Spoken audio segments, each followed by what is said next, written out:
In our last section, we talked about how a complete sentence has both a subject and a predicate, who is doing something and what that person is doing.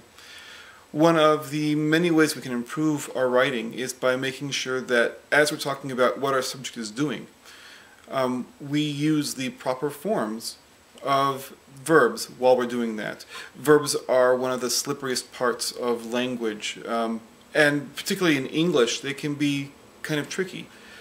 Rather than going into detail over sections 8, 9, 10, and 11, which is what this section is going to cover, I'm going to give you a larger overview. Verb use is rather detailed, and our text does a great job of talking about all the fine details about how verbs can be properly used.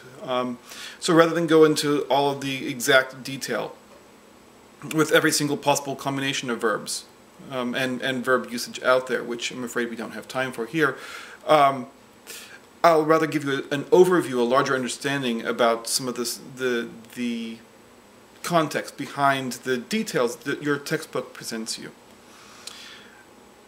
It might seem easier to simply have all verbs respond the same way, and there are languages that strive for consistency, so that whenever it is the case that you use a verb one way, I jumped, he jumps, we're jumping, for example, that kind of shift there, the language tries to make the rule stick and be consistent all the way through. Often those languages are dead languages, meaning nobody speaks them anymore. Language, a living language, is a changing, flowing kind of situation. It's a good thing, actually, that English is this complex. We want to be able to take and use whatever language skills, whatever forms of our language we can.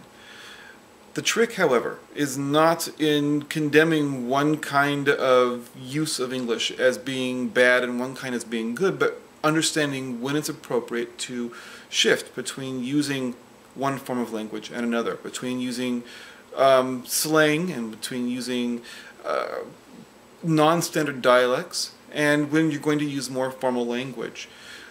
Very, very few people would speak to the President of the United States the same way they'd speak to their mom or to their best friends. We naturally switch how it is that we're going to speak, whether it's more formal or more relaxed, depending on the context. We want to make sure that when we are writing, we do the same thing. We want to make sure that when we are writing, we pay attention to how verbs are used.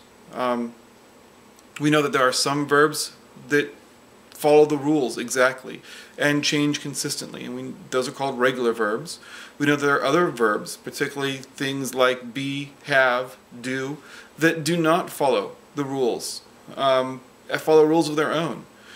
We want to make sure that we're using those and other irregular verbs in the proper way when we're writing, so that the audience that we're communicating to is not confused and does not stumble with the words we're using, and the meaning comes straight through about the things we're trying to say.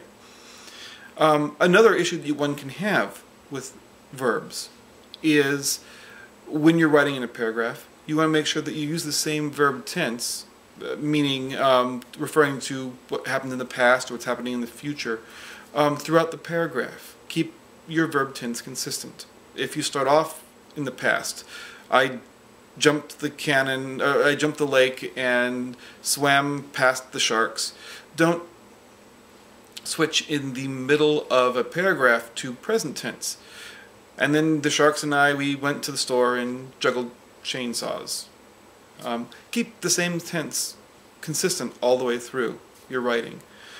Make sure that when you're referring with pronouns, with your verbs, when you're referring to things that are singular, you keep singular verbs. When you're referring to things that are plural, you use plural verbs. Sections 8, 9, 10, 11 do an excellent job of going through all the different possible ways that one can have trouble with verbs in one's sentences.